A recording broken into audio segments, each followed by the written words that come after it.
Voilà, il est 9h30. Bienvenue à toutes et à tous, ici dans cette grande salle très spacieuse. Je crois qu'il y a 3 colloques en même temps aujourd'hui au Collège de France, donc nous nous disputons la fréquentation de ces colloques, mais heureusement, il y a aussi la plateforme du Collège sur laquelle ultérieurement seront placées les interventions qui sont filmées aujourd'hui par l'équipe qui est présente au fond de la salle. Je voudrais aussi remercier Odile Chatirichvili qui m'assiste pour la préparation et l'organisation de cette journée et Khalid Benhamad pour son aide pour le bon déroulement de nos travaux et pour veiller sur le bien-être des participants, notamment lors de la pause déjeuner. Et puis merci aussi, comme toujours, à l'équipe technique du Collège. C'est une des grandes joies de savoir que nous travaillons en grande sécurité ici. La journée, comme vous le savez, et qui est indiquée ici, se déroulera de la manière suivante. Il y aura 4 exposés ce matin avec une pause intermédiaire, puis une pause déjeuner à 13h, et nous nous retrouverons à 14h30 pour 3 autres exposés qui, eux, seront enchaînés sans pause, et j'offrirai quelques mots de conclusion pour clore cette journée. Fidèle à un principe qui m'est cher, et pour clore la seconde année d'un cours qui a été consacré aux questions de mérite et de méritocratie, j'ai suggéré, je vous propose d'ouvrir la perspective en recourant à une variété d'approches scientifiques. Je laisse de moi le côté approche disciplinaire, parce que le mot disciplinaire peut s'entendre plutôt comme une camisole que comme un élan, et aussi en recourant aux comparaisons géographiques, sociopolitiques et culturelles. Les 7 collègues qui ont répondu à mon invitation et que je remercie chaleureusement de venir présenter leurs analyses et leurs travaux sont économistes, juristes, philosophes, politistes, sociologues. Nous irons de la Chine à la Silicon Valley, en passant par l'Inde et même par les Jeux Olympiques, mais pas exactement ceux auxquels vous pensez. Nous n'oublierons pas le contexte français avec l'étude de cas d'une grande école et avec ses problèmes d'admission et de diversification des recrutements. Seront présentées et utilisées dans cette journée des méthodes fort diverses, l'enquête de terrain, l'expérimentation, l'analyse positive et normative, l'analyse statistique et économétrique, l'analyse conceptuelle. Voilà quelques-unes des approches qui seront développées. Quant au sujet lui-même, la question du mérite, je vous rappelle que étymologiquement, le mérite se réfère au salaire, à la récompense et ce à quoi on a droit. La notion, quand elle est transportée ensuite dans le domaine moral, n'est pas a priori appelée à faire controverse, puisque le mérite fait partie de ces valeurs qui sont louées. L'usage de la notion est devenu beaucoup plus fréquent dans la seconde moitié du XVIIIe siècle, à l'ère de la philosophie des Lumières, une époque à laquelle le mérite devenait une pierre angulaire d'une morale en quelque sorte offensive de l'action, de l'effort, du comportement et de la responsabilité, toute dimension opposée à tous les avantages non mérités que procurait la transmission des privilèges de naissance de la société d'Ancien Régime. Le mérite pouvait ainsi constituer un élément clé, ou un des éléments clés d'une convergence entre les intérêts particuliers des individus et l'intérêt général dans la philosophie sociale des Lumières. Il y a 70 ans, l'usage de cette notion de mérite a été bousculé par son absorption dans le vocabulaire de la méritocratie. Parler de méritocratie, c'est en effet suggérer qu'il y avait un pouvoir qui mérite d'être interrogé, discuté, soumis à l'examen critique pour déterminer si le genre de puissance sociale plutôt que morale que détient une valeur, le mérite, devenu institution ou norme, est légitime, sous quelles conditions il peut l'être, à quel prix, et si, comme il en va de tout pouvoir, celui du mérite est régulateur, émancipateur ou abusif. La notion même de méritocratie, elle a été inventée au milieu des années 50 par ses initiateurs, l'une que l'on connaît moins, qui est Hannah Arendt, connue par ailleurs, mais dont on sait moins qu'elle a été impliquée pour forger cette notion. Et ensuite, surtout Michael Young, l'auteur du livre, le fameux livre The Rise of Meritocracy. Cette notion a été inventée pour dénoncer l'instrumentalisation sociale du mérite. C'est que le mérite entendu comme la combinaison d'aptitude et d'effort devient un principe de stratification sociale. Nous sommes au début de l'ère, à cette époque-là, de l'ère de la généralisation de l'éducation et de l'accès à la hiérarchie des emplois et des carrières en fonction des niveaux de diplôme et de connaissances détenus par les individus. L'argument critique est que les inégalités ainsi produites par le système éducatif apparaissent plus légitimes, mais ne sont pas moins séparatrices. Lorsqu'on examine l'histoire de la notion de méritocratie, de ses usages et des appréciations radicalement divergentes auxquelles la notion peut donner lieu, on discerne quelques zones centrales d'analyse et de débat. En premier lieu, l'éducation est au tout premier rang, puisque c'est l'argument central de la dystopie de Michael Young dont j'ai parlé. Puisque l'éducation est devenue un facteur central de la stratification sociale, la méritocratie pointe, ou l'usage de ce terme pointe vers l'égalisation souhaitable, mais indéfiniment différée, des chances de réussite scolaire.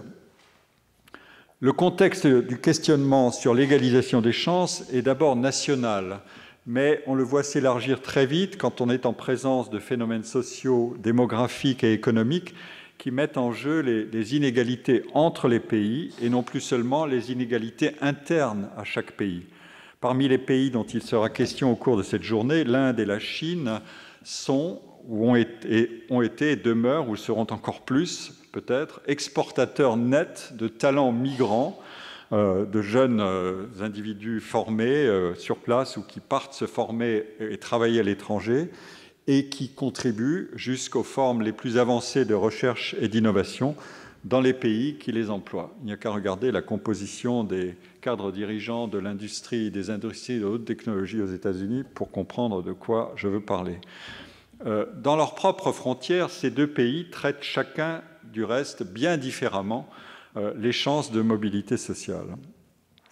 Nous savons qu'à mesure qu'un pays se développe économiquement, l'enjeu de l'éducation se radicalise pour tous les acteurs, l'acteur public, les familles, les employeurs.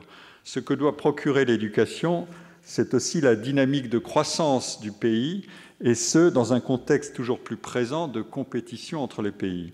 Il y a dès lors une comptabilité positive, la réduction des inégalités entre les pays, et une comptabilité négative, les pertes individuelles de chance au sein des pays pour toutes celles et tous ceux qui devraient pouvoir bénéficier de la croissance quand elle est suffisamment forte, mais qui se heurte à une mobilité sociale qui peut être freinée. La comptabilité négative peut s'appliquer aussi aux pertes de chance d'un pays tout entier. Il se trouve que désormais, le socle de compétences le plus recherché dans nos économies, c'est la numératie, c'est-à-dire la capacité de manier à des degrés de complexité variables le raisonnement et les méthodes incorporant les mathématiques, la logique et le maniement de l'abstraction. Voilà qui place la méritocratie éducative sur un périmètre précis d'enjeux multiples, nous le verrons. Le deuxième foyer de débat suscité par les questions de mérite et de méritocratie est l'accès à l'emploi via des principes justes et non biaisés de recrutement, dès lors qu'il y a sélection pour allouer ces emplois. Seuls, sans doute, les emplois non qualifiés peuvent donner lieu à une allocation non sélective ou minimalement sélective. Le principe de sélection la plus juste paraît être le concours, comme on le trouve dans, par exemple, l'accès à nos grandes écoles ou dans l'accès à l'essentiel des emplois publics en France, même si l'embauche de contractuels dans la fonction publique française, sans concours, a progressé dans la dernière décennie. Mais dès qu'on met en place un principe formellement équitable de compétition via la procédure, par exemple, du concours, la question sera posée de l'amont de cette compétition, autrement dit, la composition socialement déséquilibrée du vivier des candidats, et cette question sera posée avec beaucoup plus d'insistance quand la formation accessible par concours et la valeur de cette formation sur le marché du travail concerne la partie supérieure des emplois qualifiés. La relation avec les investissements dans l'éducation, investissements publics, ceux de l'État, et investissements privés, ceux des familles, surgit alors en force. Troisième foyer d'interrogation, la rémunération du travail. Situé sur ce terrain, le vocabulaire du mérite retrouve les racines aristotéliciennes de la conception de la justice et, partant, de la juste rémunération sur la base d'une proportionnalité. Le principe paraît simple, mais l'application beaucoup moins, car tout dépend de ce qui est mis en balance. Et l'on sait que ce qui est jugé désirable pour soi n'est pas forcément extrapolable dans le jugement que les individus peuvent émettre sur la bonne société ou sur les niveaux optimaux ou satisfaisants d'égalité dans la société. La justice voulue par l'individu pour lui-même ne se transpose pas simplement à la justice voulue par l'individu pour la collectivité. La psychologie sociale, la science politique, la sociologie, la philosophie et l'économie ont trouvé là matière à enquête et expérimentation. On le verra tout de suite pour l'économie. Je me souviens de l'intérêt que j'avais pris à lire le livre de Froelich et Oppenheimer, Choosing Justice, paru en 1992, qui restituait des résultats d'expérience pour explorer les attitudes relatives à la justice distributive et aux solutions redistributives. Le quatrième objet de controverse, c'est l'imputation de la réussite au talent. Selon la définition du mérite donnée par Michael Young, le talent est l'un des deux ingrédients de jugement du mérite, l'autre étant l'effort. Mais qu'est-ce au juste que le talent? Est-ce une somme d'aptitudes hors du contrôle de l'individu qui en serait doté, ou est-ce l'autre nom de dispositions développées dans des conditions favorables, ou est-ce un autre nom aujourd'hui omniprésent pour désigner la singularité des qualités de chaque individu, ou plus banalement encore, est-ce que c'est le nouveau nom du personnel, surtout si la demande dans certains métiers dits en tension est supérieure à l'offre de candidats. Ce qui est certain, c'est qu'en présence d'inégalités de réussite considérables, le jugement de mérite peut invoquer le talent dans certains cas et le récuser ou le minorer dans d'autres cas. Les grands sportifs ou les scientifiques de premier plan, mettons qu'on limitera la liste ici, par exemple les scientifiques consacrés par des prix attribués par leurs pairs, bénéficieront de l'imputation de talent et seront reconnus aussi comme des travailleurs infatigables et acharnés. Les fortunes des entrepreneurs peuvent susciter des jugements admiratifs quand on est en présence de la composante d'innovation de leur réussite, qui est le produit d'une combinaison d'inventivité, de flair et de prise de risque et de ressources mobilisées. Mais cette admiration pourra faiblir ou se retourner quand il s'agit de constater que les innovateurs sont devenus des CEO, des patrons, et que leur rémunération est fondée sur la structure pyramidale de leur entreprise, où les mérites, entre guillemets, rémunérés, peuvent varier de 1 à 400 de bas en haut de l'entreprise. L'innovation devenue rente engendre, dans certains cas, des disproportions